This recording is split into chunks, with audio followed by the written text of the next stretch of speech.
I'll speak this evening on what happened in Gaza during December 2008 till January 2009, what Amnesty International called the 22 days of death and destruction. And I'll try to address, first of all, what happened, and second of all, the kinds of misrepresentations which were fairly commonplace in the American media about what happened. And then lastly, I'll look at the main outcome to date of the attack on Gaza, namely the report by Richard Goldstone and the repercussions from that report.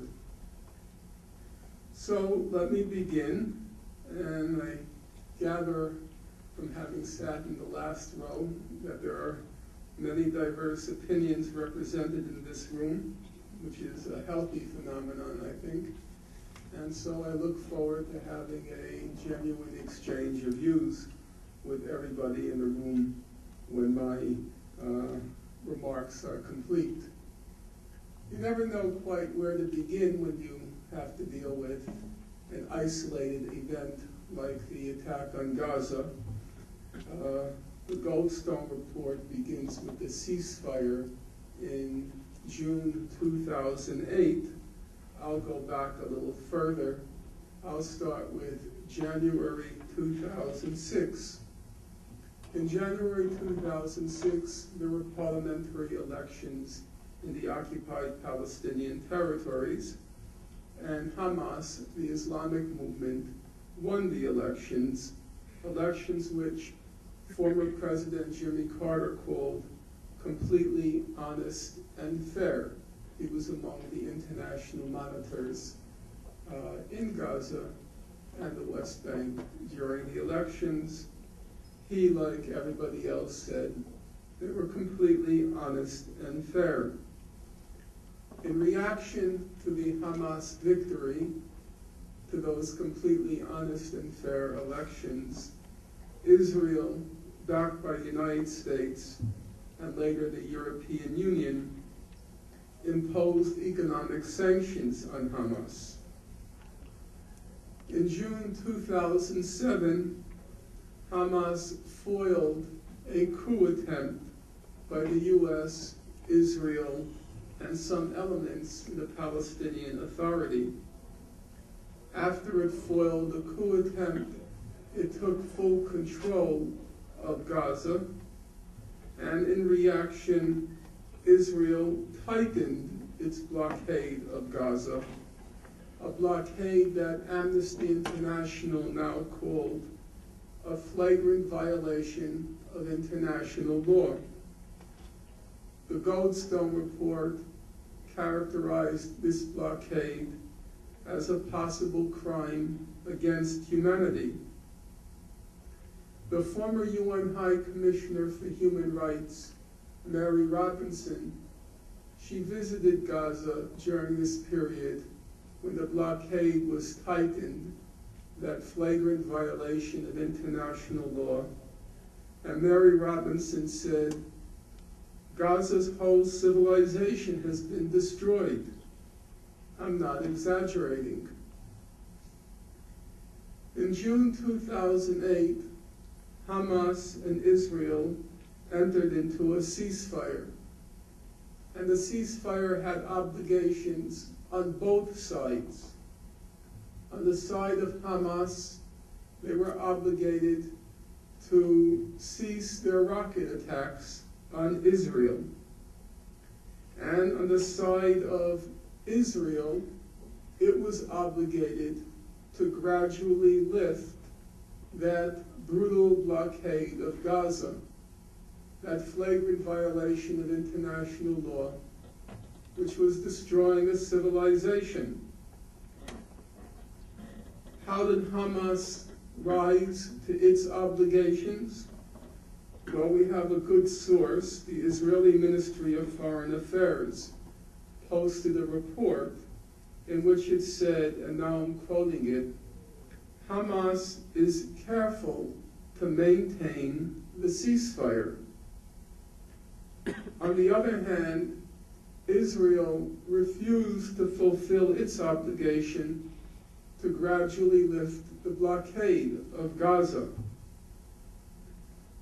On November 4th, 2008, Election Day in the United States, when the attention of our media and our population were riveted to the results of the historic election, Israel chose that day, not coincidentally, I don't think, it chose that day to break the ceasefire with Hamas.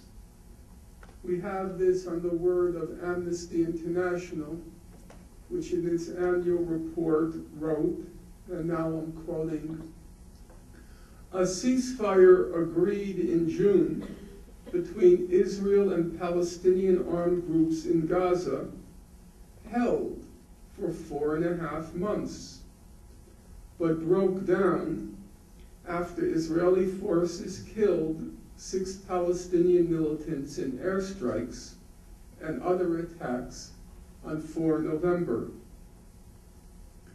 Despite the fact that Israel broke the ceasefire, Hamas repeatedly, up until the end of December, the eve of the Israeli invasion, Hamas repeatedly stated that it was willing to renew the ceasefire, but on condition that Israel lift that illegal blockade, that flagrant violation of international law, which was destroying the civilization.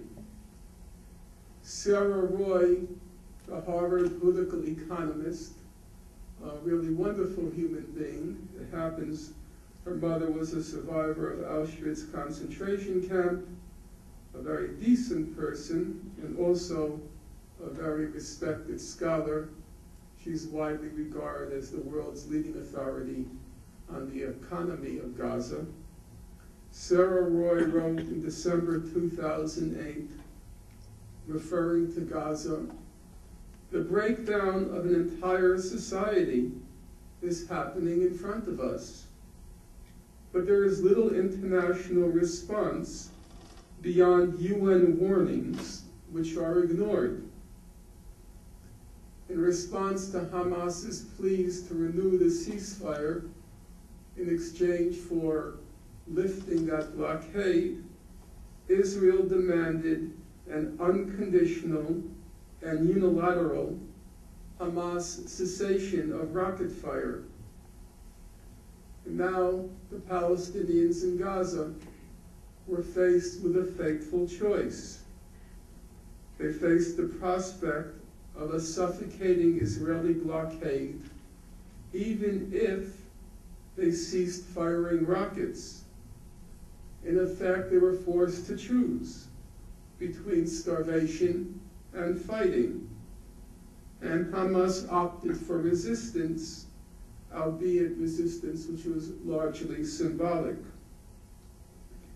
The former Israeli army commander in Gaza, he said at the end of December, just before the hostilities began, he said, "You cannot just land blows, leave the Palestinians in Gaza in the economic distress they're in, and expect that Hamas would just sit around and do nothing." And about a week into the Israeli assault, the head of Hamas, Khaled Mishal, he wrote, "Our modest homemade rockets are our cry of protest to the world." And what were those rocket attacks, if not a plaintive message to a mute world? The message being, SOS, we're dying.